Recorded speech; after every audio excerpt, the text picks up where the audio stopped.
Hey guys, this is Ryan from MACkite. Jeff. And today we're here to talk to you about some simple gifts to get for that winger in your life.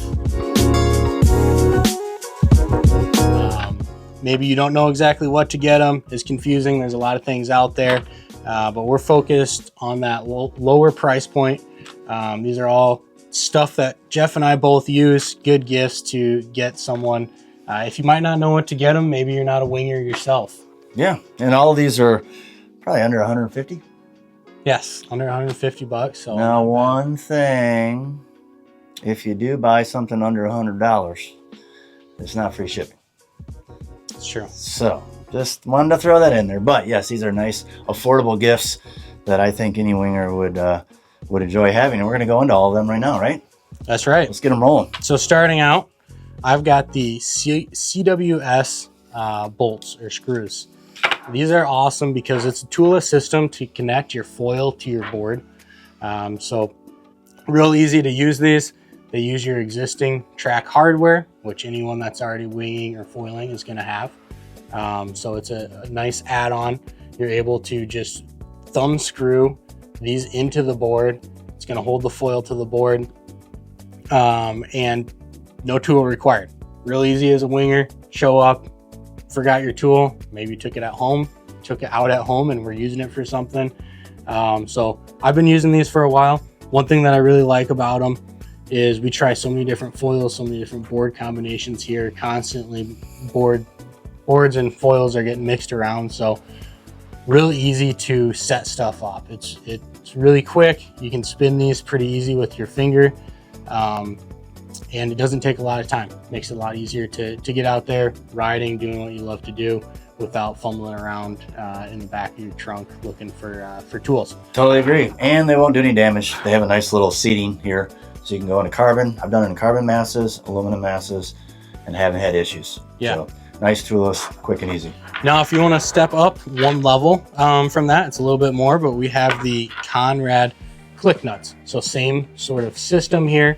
A little more expensive, but what you're able to do with these, you're actually able to pull this wing nut up and spin it. So what that allows you to do, hydrodynamics, and orient those so there's a lot less drag in comparison to the other bolts. So both are awesome, save you time getting out on the water. Eliminates an extra step for me, and that is going into my hardware kit and finding my tool. I keep these in the board, spin them out with my finger, spin them back on, I'm good to go ride. Now, Jeff is all about no drag on the foil, so he likes to go with your standard bolt. And what are you using for that? I got a couple options here. I've got the Stringfellow here. I love these because they have these M8 and M6 little plugs. So this is your T-nut. So this goes in the board. But what is nice is depending on what hardware you're using, if you're using M8, they have the M6 plug that you can put it into this nut and it secures it in place on the bottom of your board and track. So once you get your plate set up where you want on the board, you can use this little plug to go down there and it stays in the same spot every time, so you can drop your plate and make sure your plate is on the same spot on your board each time you go out in session. So it's very versatile. Again, it's got an M8 side and an M6 side, and you use the plug depending on which screws you're using to secure your plate to your board. So I love these. I've used these a lot, the stringy. We also have them in high-end titanium, which will never corrode. So these are another form of the same thing, but we've got our stringy and our titanium Foilite. So again, makes it real convenient to know where your nuts need to be because they're secured in the same spot each time you go out. Yeah, absolutely. All right, what do you have next for us here? Well, one of my favorites, harness line. You know, we're talking some wingers out of AWSI. A lot of you out there don't ride with harness lines. I didn't for a long time. Mm-hmm. I think it comes down to a couple things: how long you're on the water, where you're riding, and how long your tacks are to get back to wave riding. I find that a harness line is very helpful no matter what kind of shape you're in or how strong you are. They can make it a lot easier for tacking upwind and getting back to the waves. And my favorite is these simple Ozone harness line V3s. What we have here is a nice little bungee.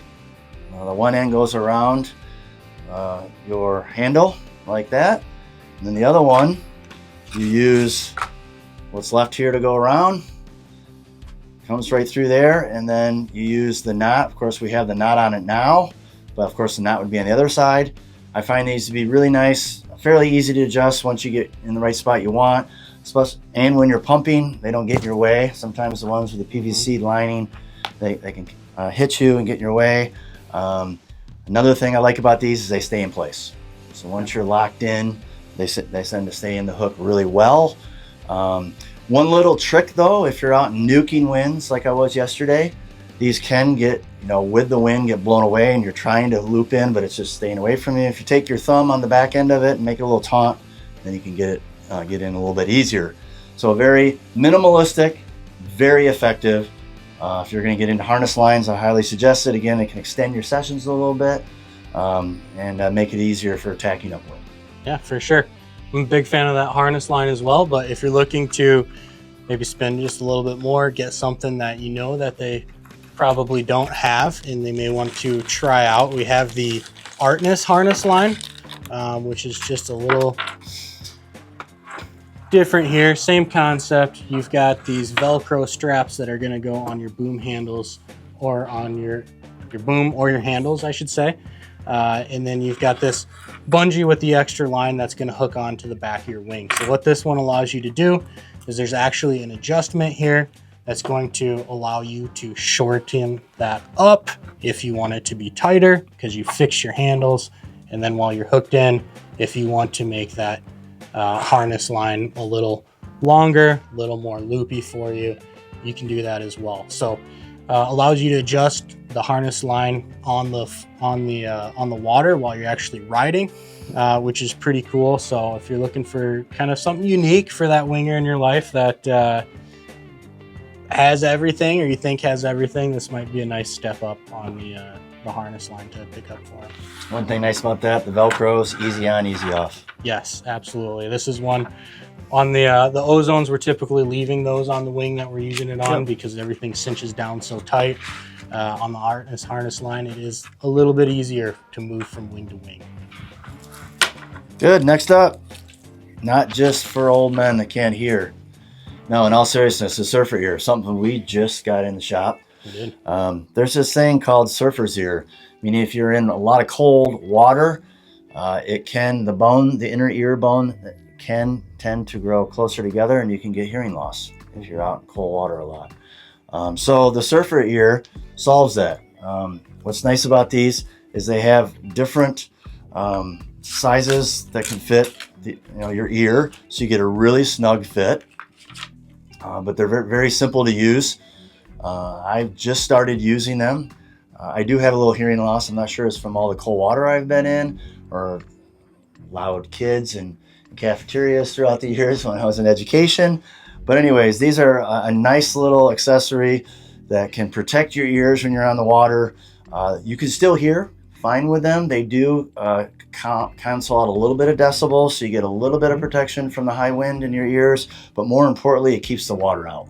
Yep. So it can help from cold water in the ear, or maybe any kind of infections you may get. Or blown eardrums if you're impacting the water hard. And that has come more true now that I foil and I've been pushing myself in large waves. You can take some pretty hard hits, right to that area. So they adjust real well. And as I said, they do come inside with these different sizes of attachments that you can use for your ear. So nice little piece, and your hearing is pretty important. Absolutely. Another thing here. So anyone that's wing foiling, especially, there is a chance that at some point you're going to put your foil through your wing. Mr. Jeff just did this yesterday.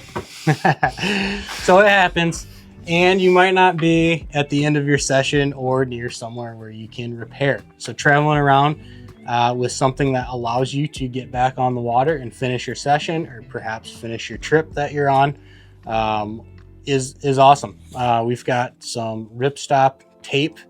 We sell this by the foot on the website. Real easy to pick up. I would say probably get 2-foot segments. You want to do both sides of the tear.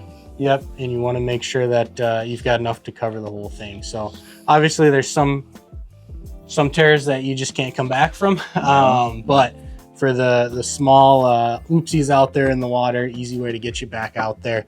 Now, if you want to spend a little bit more, get something a little more comprehensive, we do have the AirTime Do-It-Yourself Repair Kit, that has some of this stuff in here as well.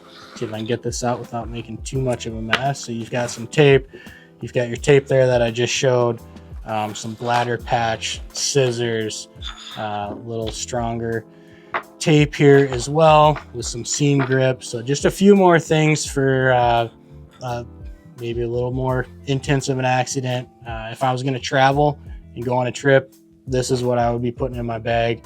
I wouldn't end with just the tape, but 2 great options there for something to throw in with the rest of your accessory order. Perfect. And it's something that you don't need it until you really need it. That's right. It sounds simple, but can get you back on the water quickly, for sure. Next accessory would be leash for your wing. This one is one that you can use for your waist if you want to attach your wing to your waist. Yep. Now, it is kind of a personal preference. I've ridden with both. Ryan's got the one that's got for wrist leash, which comes with most wings, although Ozone, their wings do come with a waist leash for their wings. So it is a little bit of personal preference. I tend to ride the leash to my wrist more, but lately I have been riding it to my harness just to kind of give me some more time with it. And they both have their pros and cons, but both work really effectively. So you have 2 options. You can just use the simple attach this to your wing and to your harness. Again, you have to wear a harness in order to have one of these, whereas this one, right, you can just attach right onto your wrist. So the reason we threw these in here, obviously, if someone is already winging, they're going to have a leash, but leashes do go bad over time. It's a simple bungee. Eventually that bungee is going to wear out and you're going to need another one. So either for backup, spare, or just maybe their leash is starting to go bad. Easy gift to throw in there. Everyone's going to need it. Everyone's going to use it. Same thing with the harness lines. If they're using a harness line already, that is also something that over time will go bad. So easy pickup. You don't have to feel bad about getting them something they already have. People love to have spares. This is something both Jeff and I always carry in our car, to have a spare, because not only do we not know if one's going to go bad for us on that session, but we might be testing out a new wing and maybe it doesn't have one in the bag, or maybe someone pulled it off of that wing for another session, and we don't want to be caught out there without one and having to chase our wing down if we drop it. Good. Speaking of our wings, I've got here a sand anchor. I feel these are pretty important when you show up to the beach to keep your wing from flying away, especially if you've got an electric pump. You can use these to hold your wing in place while you walk away with your electric pump. Yep. But even after you've pumped it up. So this one is kind of like a simple triangle, and what you do is you put the sand inside, goes right inside there like that, and then you can use that actually to set on your wing, or you can use one of these big carabiners around there and attach it to your wing. Flip it on your wing. Yep, so it doesn't go. What I do like about this one versus the ones that you have sand in there permanently is you can empty it out and it packs away really nice. Yep. Put it back in your car, especially if you're not wanting a bunch of, I don't know, a big heavy sand thing that can get wet and have sand stick to it in your car. This is a nice way to have it pack away for you.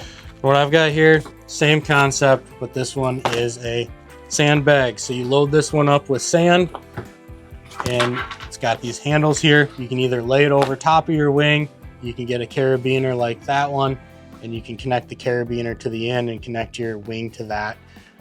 What this allows you to do, where this might be helpful, is maybe you're not riding somewhere with sandy beaches. You load this thing up ahead of time, you take it to your grassy spot where you're setting up, and you've got a weight to to hold everything down without having to worry about having access to sand or something to hold down the other anchor there. Right on. If you have any questions or anything that you heard that you want more in-depth information, give us a call here at the shop or send us an email.